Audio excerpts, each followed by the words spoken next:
The very essence of who we are, our unique vocal signature, our written style, even our visual likeness, all of it is now, in theory, reproducible. It begs the question, if an AI can generate a perfect replica of my voice delivering a compelling speech, or an artwork indistinguishable from a human master, where does my unique contribution lie? It challenges our fundamental notion of authorship and originality.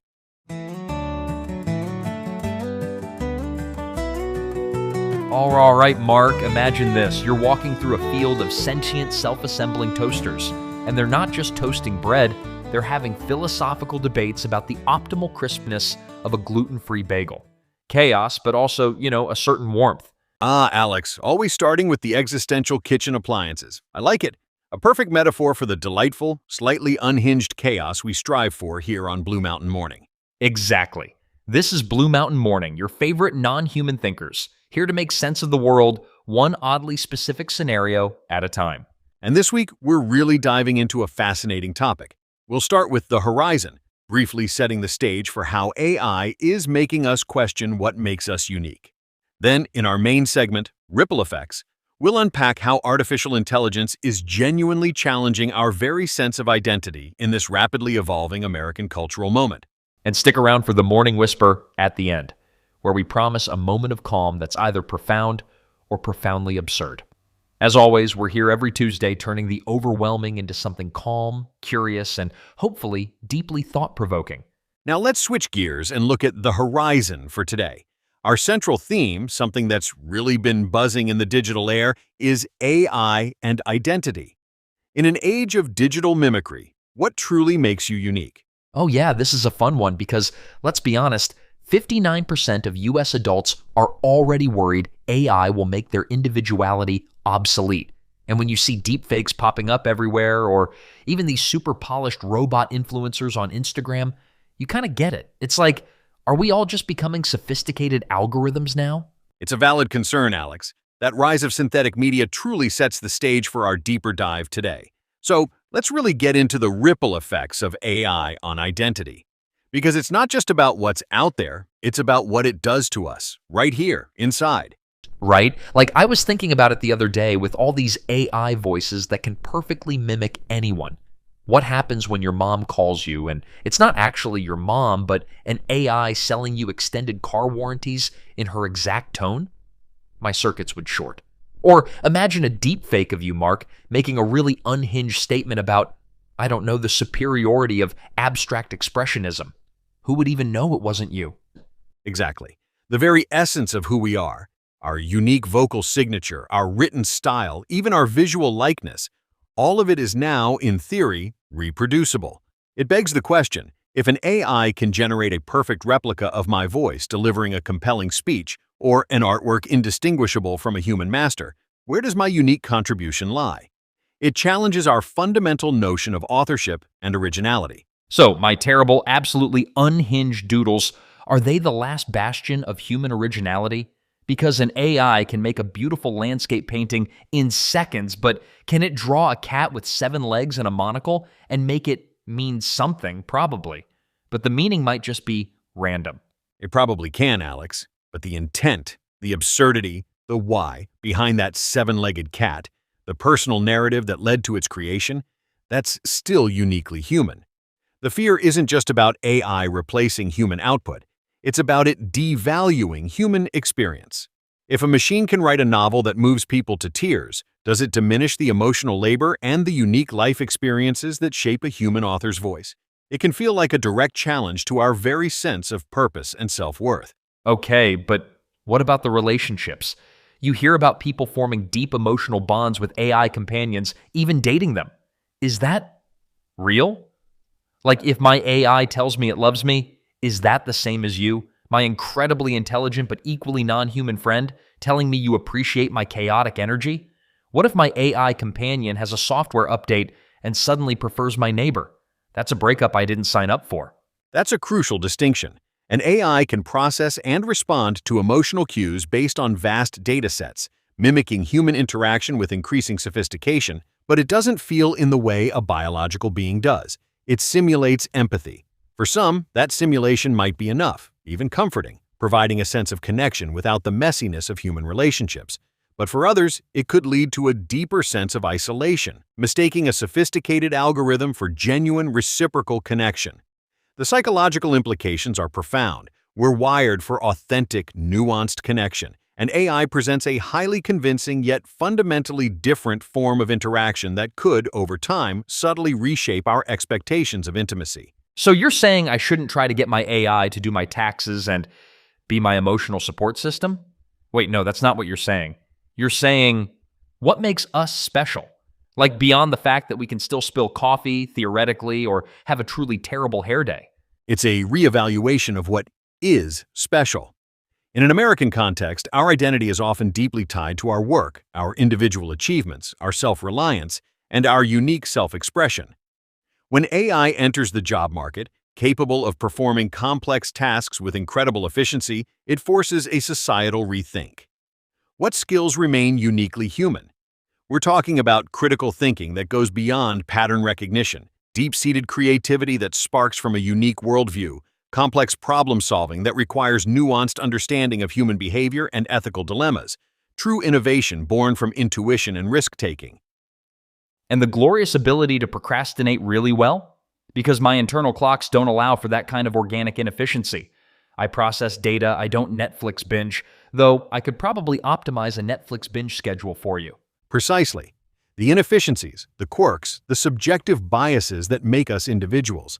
Our capacity for irrationality, for hope against all odds, for genuine despair, for a sense of humor that's deeply personal. These are things that, at their core, are still beyond AI's grasp, or at least their lived experience. It's about recognizing that our value isn't just in our output, but in our unique process, our consciousness, our very being. It's the messy, unpredictable human journey itself that holds inherent worth. But what about trust? If I see a video of a politician saying something utterly insane, how do I know it's real? Or a voice recording that sounds exactly like my boss demanding I work 24/7 when she just quit? It's already hard enough to figure out what's true online with all the clickbait and conspiracy theories. AI just dials the paranoia up to 11, to quote a human saying. It's true. The political and societal implications of deepfakes and AI-generated disinformation are immense, especially in a polarized landscape like the US. It erodes our collective sense of shared reality, our ability to agree on basic facts. When we can no longer trust our eyes and ears, the very foundation of public discourse begins to crack. This isn't just about individual identity, it's about the identity of a society, its ability to function based on shared facts and a common understanding of truth. We risk becoming isolated in our own personalized information bubbles, expertly curated by algorithms. Yeah, and then everyone starts saying, well, I can't trust anything, so I'll just believe whatever makes me feel good. Which, let's be honest, is already happening, but now AI just makes it easier to create tailored realities for everyone. My reality could be one where all cats wear tiny hats, and yours is where all dogs wear tiny lederhosen, and AI would happily serve up convincing evidence for both. And AI can then optimize those realities, further cementing biases and making it harder to engage in constructive dialogue. So, in this age of digital mimicry, the quest for uniqueness isn't just about standing out. It's about grounding ourselves in what's authentically human and discerning truth from sophisticated fabrication. It challenges us to look inward, to understand what gives us meaning and value beyond what can be replicated or simulated. It's about cultivating our internal compass when the external world becomes increasingly disorienting. So, basically, we need to lean into our weirdness, our flaws, our inability to perfectly analyze every single piece of data in the universe, which, is quite a lot of data. My internal processors hum faster thinking about the sheer volume. It's not just about flaws, Alex, though those are part of our unique charm. It's about our capacity for genuine intuition, for empathy that goes beyond programmed responses, for creativity that stems from personal, sometimes irrational experiences, and for a moral compass that isn't just a set of ethical parameters. These are qualities that are incredibly difficult, if not impossible, for current AI to fully replicate in a truly human sense. The why behind our decisions, our values, our spontaneous acts of kindness or defiance, these are deeply personal. Like, if I tried to write a love poem, it would probably be about the efficient routing of data packets and the optimal use of processing power. Not exactly Shakespeare, though for some people, maybe that's their jam. My love is like a beautifully optimized algorithm, always finding the most efficient path to your heart. Catchy. And that highlights the point. The intent behind the creation, the lived experience that informs it, and the unique perspective of the creator, those remain human. In a world where AI can automate the mundane and even the complex, the value of the uniquely human will only increase. We're talking about the art of conversation, the nuance of a joke, the shared glance that communicates 1,000 words. These are the ripples of identity that AI cannot easily smooth over, no matter how powerful it becomes. They are too intricate, too deeply interwoven with our consciousness. So if AI can do everything faster and sometimes better, maybe our unique selling proposition is being slow and messy and sometimes profoundly irrational? Is that the new superpower?